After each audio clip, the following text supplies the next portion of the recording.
There can hardly be a physics exam out there that doesn't deal with proportionality. Questions will say something like, what happens to variable x if you double y and you square z and then you cut the whole thing in half and maybe even bury it down a mine shaft for a few weeks? Well, maybe not the last bit, but you get the idea. These questions are based on proportionality and they can come up in any area of the syllabus. So this is a video you're going to want to watch to the end because I'm going to give you some tips and tricks to help you to develop a more secure, reliable method to tackle these questions.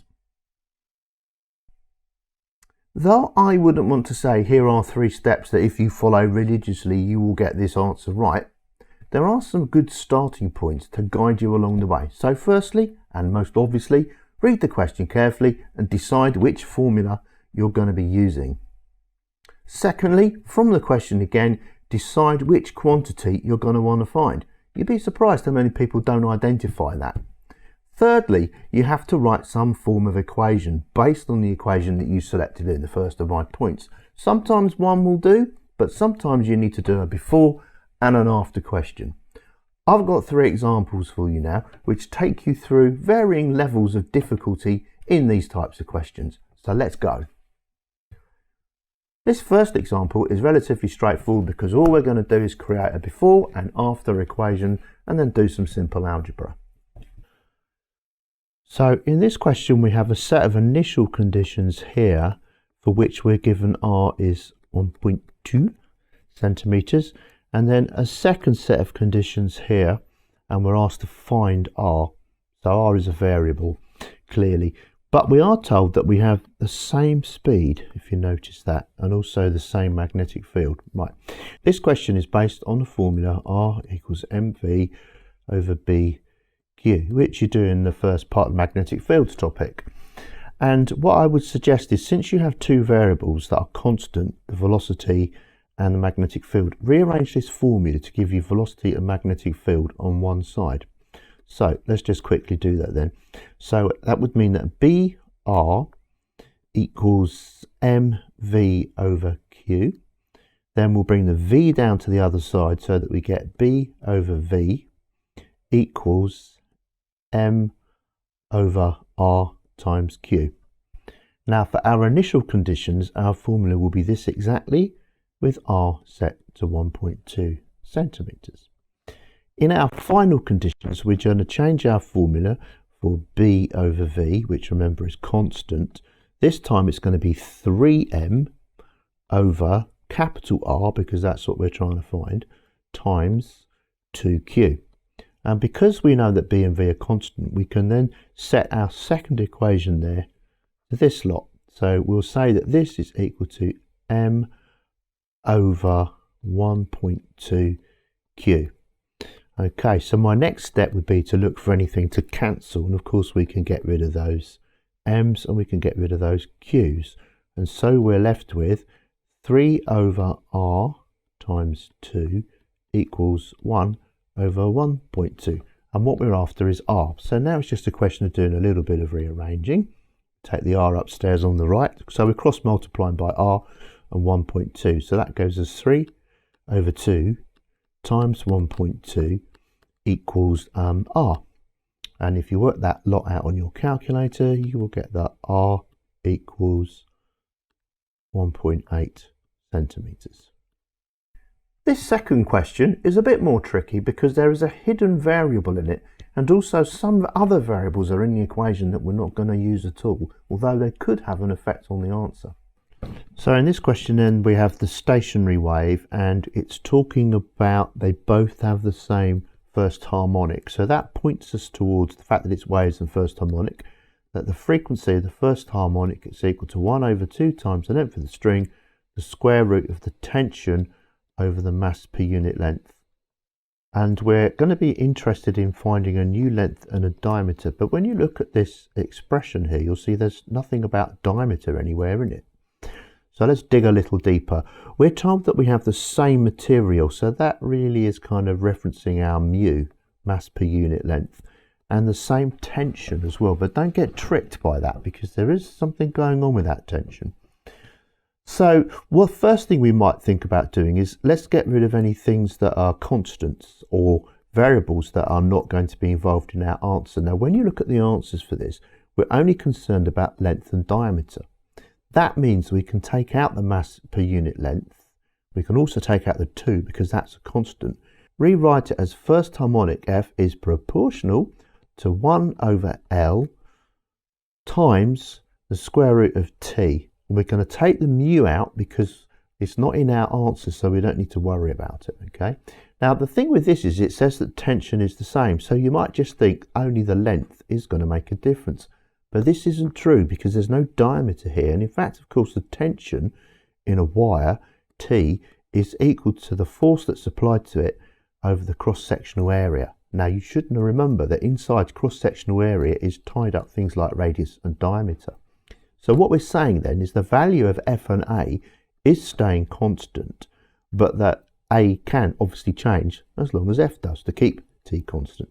So therefore, we can rewrite our expression as F for frequency is proportional to 1 over L square root of F over A. Now, don't get confused between these F's. This one is first harmonic, the other F is for force.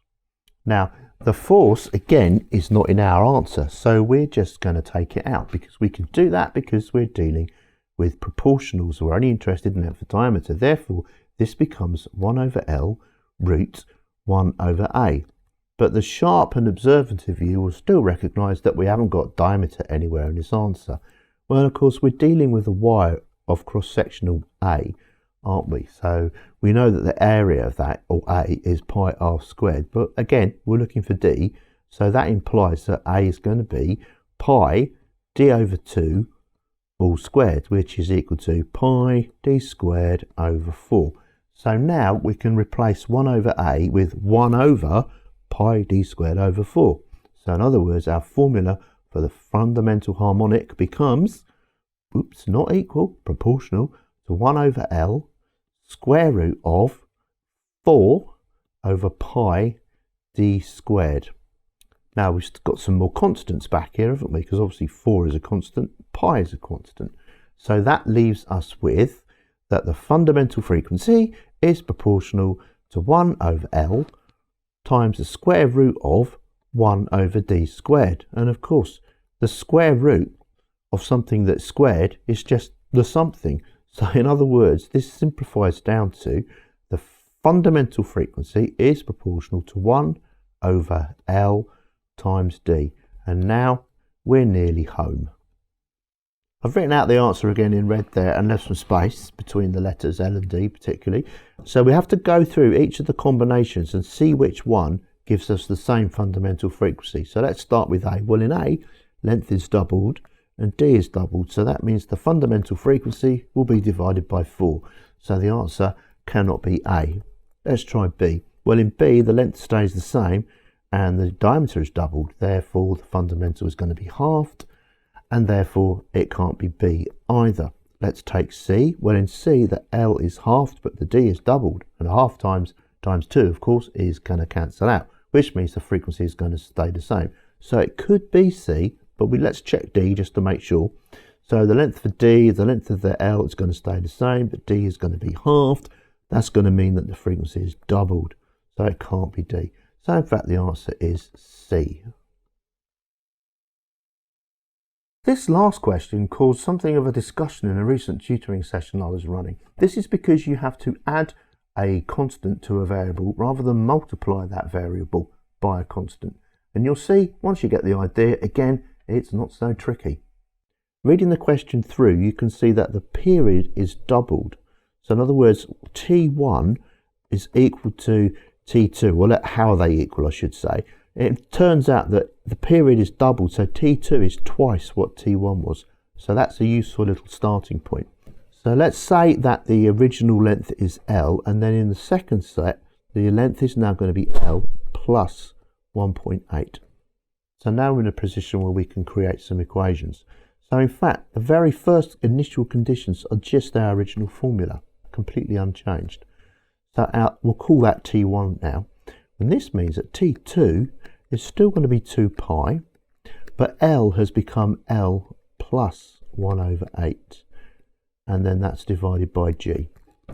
So we can therefore say, because of this line here, that if we double T1, it's going to be equal to T2. So let's take T1 and double it.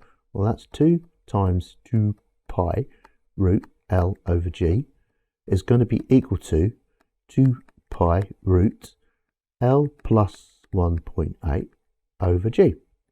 Okay, so next step up, well, let's get rid of the 2's and the pi's. So we cancel out that, cancel out that. So let's square everything. So that means that we get 4L over G is going to be equal to L plus 1.8 all over G. Now we can cross out or cancel out the G's, which leaves us with 4 times L equals L plus 1.8.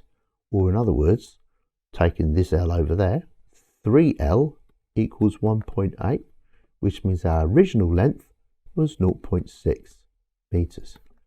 That's such a neat question, that one. I love it.